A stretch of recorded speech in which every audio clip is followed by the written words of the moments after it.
सवाल पूछा है, कान में पीप आती है, कान में पीप आती है, इसके लिए क्या करें? मेरे मोहतरम भाइयों, सबसे पहले ये जानने की कोशिश किया करो ये बीमारी होती क्यों है।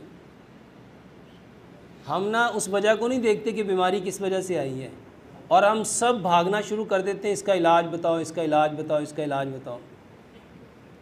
कानों में जो पस पड़ती है, जो पीप पड़ती है, वो इन्फेक्शन की वजह से है।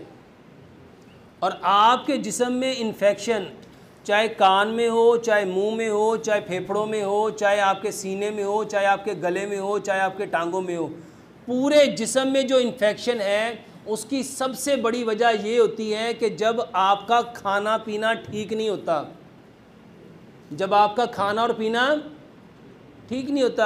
अगर आपका खाना पीना प्रॉपर हो और आपके जिस्म को प्रॉपर ताकत मिल रही हो और आपका जिस्म बीमारियों के ख़िलाफ़ प्रॉपर लड़ रहा हो, तो बताओ इन्फेक्शन होगी। तो सबसे पहला काम, अपना खाना पीना ठीक करो।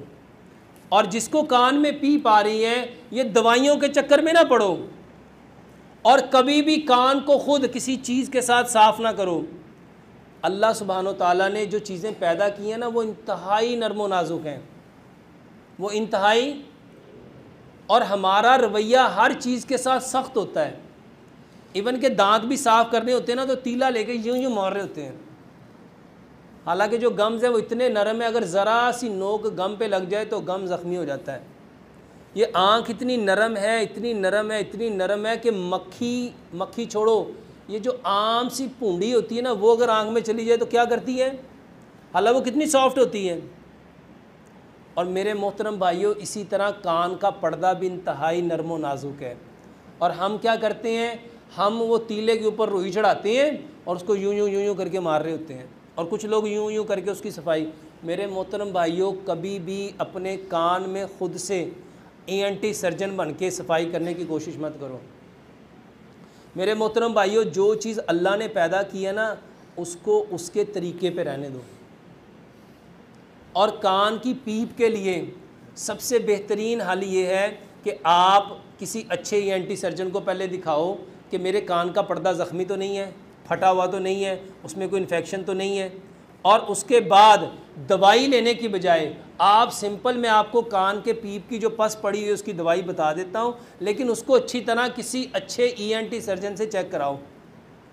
और ख़ुद से तबीब बन के, ख़ुद से उसके अंदर तेल डाल के, ख़ुद से उसके अंदर रुई डाल के, ख़ुद से उसके अंदर तीलियों के ऊपर रुई चढ़ा के उसको साफ़ करने की कोशिश ना करो। कहीं आप अपने हाथों से अपने जिस्म का कोई हिस्सा ज़ाया ना कर लो। अगर पस पड़ी हुई है, चाहे वो कान में पस पड़ी है, या आपके टांगों में पड़ी है, या घुटनों में पड़ी है, या चेस्ट में पड़ी है, उसका बेहतरीन इलाज हल्दी और दालचीनी वाला दूध है। हल्दी और दालचीनी वाला, जहाँ रेशा है, मेरे मोहतरम भाइयों, हल्दी और दालचीनी वाला दूध पियो। 1 गिलास दूध लो, उसमें आधी चाय की चम्मच हल्दी डालो, आधी चाय की चम्मच दालचीनी डालो। अब क्योंकि गर्मियाँ हैं, ये दोनों चीज़ें गर्म हैं, तो मेरे मोहतरम भाइयों, इसके मिजाज को बेहतर करने के लिए आप उसमें आधी चम्मच सौंफ डाल लो और उसमें 2 इलायचियाँ डाल लो। इसको इतना पकाओ, इतना पकाओ, इतना पकाओ कि 1 गिलास पौना रह जाए।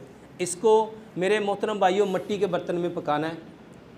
और कान की पस नहीं, आपके जिस्म में कहीं भी पस है, आपके दांतों में पस है, आपके हाथों में कोई ज़ख़म हो गया उस पर पस पड़ गई है, आपके घुटनों में ज़ख़म हो गया उस पर पस पड़ गई है, जिस्म में कहीं पे भी पीप है, मेरे मोहतरम भाइयों, हल्दी आधी चम्मच, दालचीनी आधी चम्मच, सौंफ आधी चम्मच और 2 सब्ज़ इलायचियाँ, इसको 1 गिलास दूध में डाल के इतना पकाओ, इतना पकाओ, इतना पकाओ, इतना पकाओ कि 1 गिलास पौना रह जाए। मिट्टी की हांडी में पकाना है और ये इस्तेमाल करो। और कान में अगर डालना चाहते हो तो सरसों का तेल लो, और उसमें मेरे मोहतरम भाइयों लहसुन, देसी लहसुन जिसको थोम कहते हैं, गार्लिक, 1 चम्मच लहसुन सरसों का तेल लो, 3 गार्लिक लो, 3 तुरियाँ थोम की लो, उसको छोटा छोटा काट के उस तेल में डाल के उसको इतना पकाओ हल्की आंच में, मिट्टी के बर्तन में, इतना पकाओ, इतना पकाओ, इतना पकाओ कि वो जो जुएँ हैं, वो जो लहसुन है वो ब्राउन हो जाए।